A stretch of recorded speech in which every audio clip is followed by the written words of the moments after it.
So we're back at Island Park for another site visit here with my foreman, Brendan.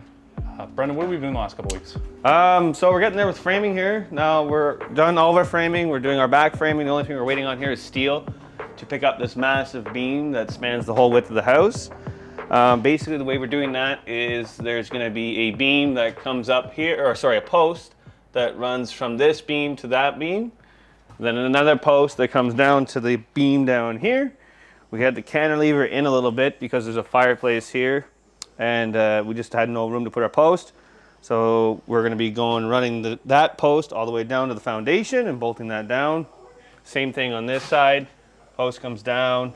We don't have the cantilever on this side, which is lovely. So we have a straight shot straight down. And then after that, these will be shot onto the top of our beams.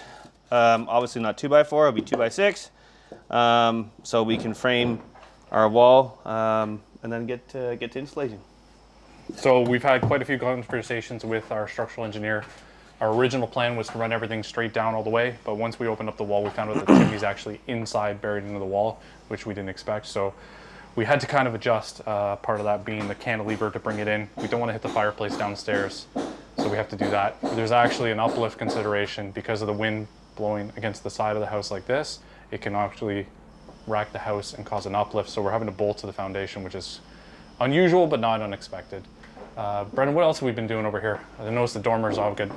Yeah, so all of our dormers as well. As you can see, we pulled off the old siding. Unfortunately, underneath the old siding, it was just unsalvageable building material, so we had to peel that off as well and put new ISS sheeting everywhere, new step flashing, and just basically button it all up and get it ready to start putting the new hardy board on the outside. The next step for inside here is our inspections, and then once that's done, we're gonna get our spray foam starting everywhere here along these outside walls. Now you can see inside here, we actually have insulation on the floor and on the walls behind it. Now we're gonna change that a little bit, and we're gonna put our insulation on the bottom side here and bring it right down and then all the way up across. So we're gonna change the methodology by which we insulate, but it's gonna achieve the same value, essentially. Actually, it'll be a higher R value, but it'll achieve the same goal. So that's what's going on over here. We've had to strap out to accommodate for the thicker drywall. So that's something that's been going on as well. And then if you look up top, we've actually had to strap down to meet the beam. And so the beam's gonna be flush directly under the drywall. It's one of the many reasons why we do strapping up here. So that's been happening as well. Plumber's all done. He's getting ready to pass tomorrow. He's got his pressure relief over here, which is great. Nice little tip. All in all, we're pretty much ready for insulation, ready for drywall in the next week or two. This place will start getting buttoned up. We've had our measurement for our custom vanities. We've had our measurements for our custom closets. Yep. We're getting all this kind of stuff buttoned up. Let me take you downstairs, show you a little bit more of what we've been doing. So we're in the backyard here at Island Park, and part of the scope of work is to take down the existing siding, put new stuff up. As part of that exploration, we took down the old WRB, the weather resistant barrier, and we're putting up our new Siga here. But as we did, we kind of found a problem. Brendan, what do we find? Yeah, so when we have a deck that's not set, doesn't have flashing that comes up the side of it here, unfortunately water is going to find somewhere to go, and well, it's found somewhere to go. So all this siding is going to have to get ripped off, and we'll assess the rim board as well. If we can salvage it, which we would just hit it with bleach and water and kill all the mold on it. If we can't, we're going to be cutting into it and replacing it. So it's not something you like to see, but it happens, unfortunately.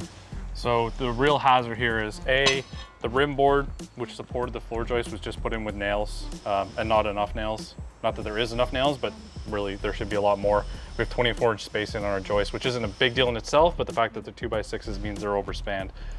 Coupled with the fact that we have a rotted out rim board, this deck was going to fall over and hurt somebody at some point.